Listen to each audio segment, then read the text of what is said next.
linebacker, what was the first thing you personally were looking at, and just what are your overall impressions of that offense been since that time?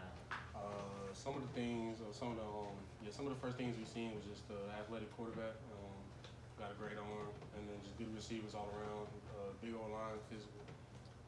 Zion was just saying that CJ kind of reminds me a little bit of Hendon Hooker. I mean, what would you agree with that, number one? And if so, kind of what ways would he remind you of Hendon? I don't necessarily know if I would say Hendon Hooker. I'm not. Why do you think he said that? Why did he say Hendon? I mean, just that's what he said. Oh, I mean, I don't know. They're both good quarterbacks. Stretch the field down vertically. I guess, yeah. So he came back here and changed his answer. Then. Yeah, get Zion back in here. I personally, I don't know. I was just wondering like what he's seen to say that. But yeah, they're both good quarterbacks though. Can stretch the field vertically. Smael, what has the last, I guess, 2 or 3 weeks since SEC championship game been like, just as far as what you guys have been able to do getting ready for New Year's Eve?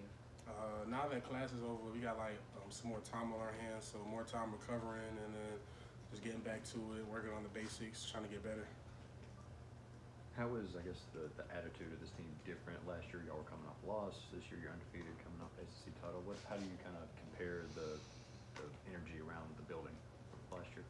Well, last year I feel like after the SEC championship, it was like more of like not more of, but last year they came in with a chip on their shoulder because of the loss from the SEC championship. But this year I feel like we came in with that same intensity. We're not coming off a loss like last year, but we still got that same fire and intensity that we bring to practice. You guys, obviously, you gave up 502. I think personally, the team gave up 502 yards passing to LSU. Was there any way to explain that away from the standpoint of, you guys were up big or whatever? How did that land on you, and does that a lot of that have to get fixed for this game? You could say that last part again. How are y'all approaching what happened in the LSU game from a passing loud standpoint? They just showed some of the things you got to work on. So we've been attacking that in practice and then working to get better. This guy, DB, staying after practice. The other guys staying after practice, trying to get more work. So just trying to get better and fix whatever issues we got. I guess what I'm trying to get at was any of that, you guys were up and in control of the game. Did you guys relax a little bit maybe in the LSU game, or was that just them making plays?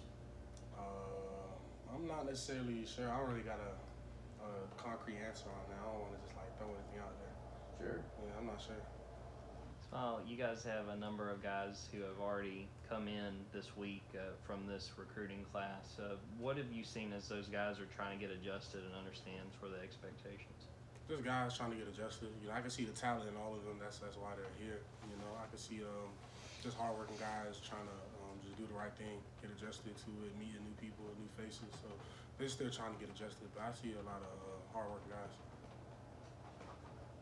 How important have these sets of bowl practices been for this team, especially for the guys that aren't playing with the ones, they weren't repping with the ones during the course of the season, but these are more spring practice, fall camp type practices where you are able to rep more and get more extra work in.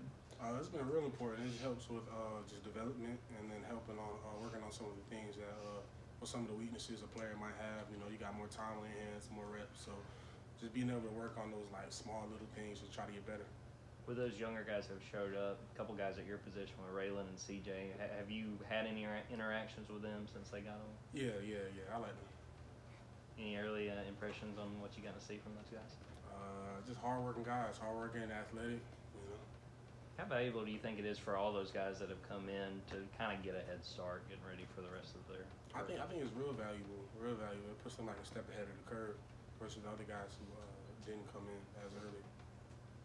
What's your personal perspective on Ohio State? Was that a team that recruited you, and just kind of what comes to mind when you think about that team, that program? Yeah, they did. They recruited me. What comes to mind? This year they just got an explosive offense and a lot of good receivers, a good quarterback, a good running back. So, just Did you visit them? No, I didn't get a chance to visit.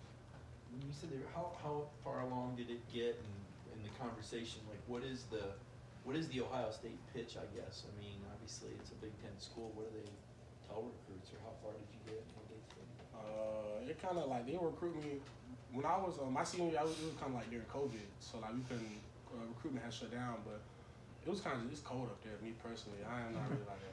I don't know. But yeah, recruitment had shut down, so I didn't really get a chance to go like anywhere that far. So I was kind of just local places, not local, but like just places in the South. Is it for you guys, and I know you play a great schedule in the SEC, but is there something to playing Ohio State? I mean, they're kind of regarded by many as kind of the kingpin of that league. Is that how you guys look at it? Just kind of fun playing a different team that's that highly regarded?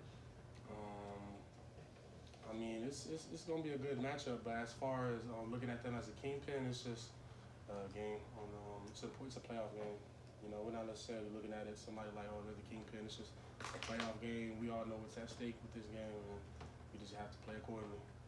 Just generally, when you play an offense, like you said, they're so explosive. What are the keys for this defense to be able to contain them as much as you can? Keys. I don't know. I don't really want to like get like too far into it, like as far as like a game plan necessarily, but just sticking to the game plan we got. Just gotta stick to the game plan we got. Do they kind of get your attention as a defense kind of the same way Tennessee does? Like, not that the Georgia defense needs to make any statements and seem to stay, but this is another, like you said, it's explosive offense, and everybody knows what they've done, not just this year, but in past years. Could you repeat the question again? My bad. Is this? I mean, it's weird to say like a Georgia defense needs to make a statement because you won't have, but this is much like Tennessee and other offenses. It's just explosive. It just kind of speaks for itself what they do. What kind of challenge does that present for you? I mean, it presents a lot of challenges, but I feel like we got the guys and the coaches to just attack the challenges head on. Overall, what have you seen in the growth of Glenn Schumann? Obviously, he was just the inside backers coach last year. Now he's full DC. What growth have you seen from him in terms of like stepping up his leadership and taking more? I've seen a lot of growth out of Coach Schumann. It's kind of like weird saying it from a player, like seeing growth out of a coach, but yeah, I did like me personally. I have seen like some growth from like his just like how he like carries the meetings and stuff like that. Like his personality, how he but how he like kind of just adjust from just a position coach to now a coordinator. But yeah, I've seen a lot of growth. He's been doing a real good job. When you look at the fact that you and Jamon now have had so many games to play together, how much growth do you feel like there's been between you guys, just understanding what the other guy's going to do and being on the same page out there on the field? Yeah, I feel like there's been a lot of growth, not just with me and Jamon, but with me and Ryan, and then Jamon and Ryan, and then Trez and Jamon, and then Jamon and Trez. It's just all of us in the room. I feel like we all grown like a lot together throughout the whole season. How important is that at your position to have that kind of understanding with each other? It's real important because Coach Schumann likes to say like the linebackers are the heart of the defense since we're like in the middle. So like I feel like if we're working good together, it's going to reflect and then rub off on the other position groups across the field. What are some of the biggest things that you learned from like Kobe and Channing and those guys from last year preparing for this kind of game, and now you guys are the ones preparing? What are some of the biggest takeaways that you learned from them last year? Biggest takeaways, probably just how to manage your time, because we got a lot of time on our hands now that we didn't have during the season. So just managing your time the right way, getting treatment, film, got a lot of time to watch extra film, meet with coaches, taking care of your body, a lot of things like that. I realize you're not in the huddle with Stetson, but he seems to come up big in postseason games. What do you see from your vantage point about Stetson as a leader, and particularly this time of the year? From the reps we get against the offense, I see he's just a competitive guy, wants to win every rep. So I feel like he takes that approach with a lot of the things he does, competitive, wants to win, and then I feel like he puts that work in. What'd you make of Todd McShay's comments about Jalen Carter last week, him having character issues, in McShay's words? I mean, I never had no type of, I don't think a lot of people have any type of problem with JC. Everybody loves him in the locker room. So I was kind of confused where that came from, me personally, but I don't know. I don't see no character issues. JC is one of my close friends on the team. How did he kind of take those comments? And how did Jalen kind of take them? He didn't really take them bad. Like, I know a lot of guys would have been mad, but Jalen was just like, he was just kind of just chill about it. Like, I feel like he knows his character speaks for itself. So, like, JC, he's not a guy with character issues. He's a good guy. But you hadn't heard him like grumbling about or nothing like that, or? Nah, nothing about that. He's just been the same dude every day. You bump heads with Georgia's offensive line every day. How did it land on them? They didn't win the Joe Moore again. I guess they were finalists with Michigan, got beat out by them again. Has that been talk in the locker room or? Not necessarily. Or not that I've heard of talking in the locker room, but the way they've been working is like they, I don't know. They've still been working just as hard, been pushing each other. So I don't really think it's affected them any. Maybe it's motivating them more, but I don't think it's negatively affected them any. Got time for two more. What's playing alongside Ryan Davis? I know his nickname's Trouble, but how's he in the huddle and in the locker room?